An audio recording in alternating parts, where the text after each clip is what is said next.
Ever wonder where flowers come from? Yeah, it always seems like they just kind of pop up overnight, doesn't it?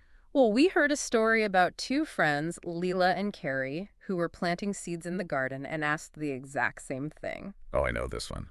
What happened next is, well, I won't spoil it. All right, all right. Let's just say it involved a tiny little seed, that could talk. Oh, yeah, I remember. Lila and Carrie's jaws dropped to the ground. I bet mine would have too.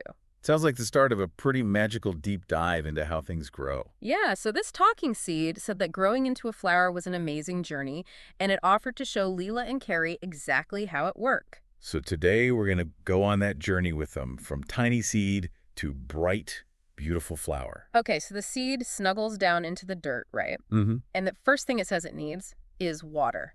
Makes sense. It said that it felt dry and sleepy without it, so Leela grabbed her little watering can and gave it a little drink. P.O.P. Wow. What happened? A tiny little green sprout popped right up out of the dirt. That's so cool. Carrie was so surprised he even shouted, "Whoa, that was fast!" Yeah, that really shows you how important water is for a seed to start growing, huh? Right. And once that little sprout is up, what do you think it needs to get bigger and stronger?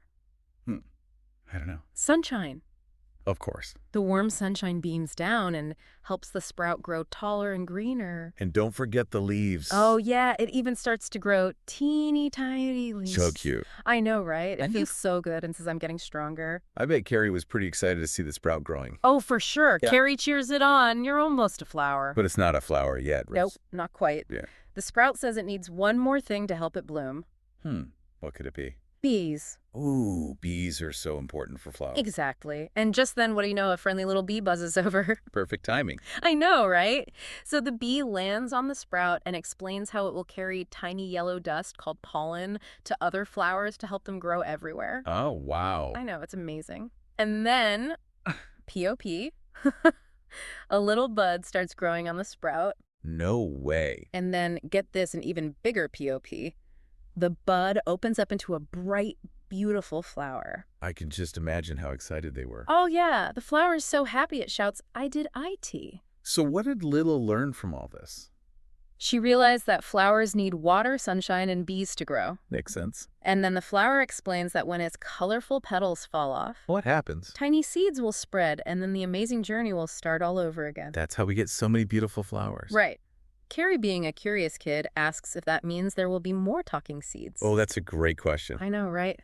Well, the flower just gives a little wink and says, "Only if you listen closely." I know, right? It really makes you think about how special flowers are, doesn't it? Yeah. And now, every time Lila and Carrie water their garden, they understand that every flower has an amazing journey to tell. That's so cool. What were the key things our talking seed taught us today? Well, a seed needs water to wake up and start growing sunshine to get strong, and bees to help it bloom into a flower. So next time you see a flower, maybe in a garden, or even growing in a crack in the sidewalk, think about that tiny seed. Yeah. What part of its amazing journey, the water, the sunshine, or the busy bee, will you think about? That's a great question for all our listeners out there. Until next time, keep on learning and exploring the wonders of nature.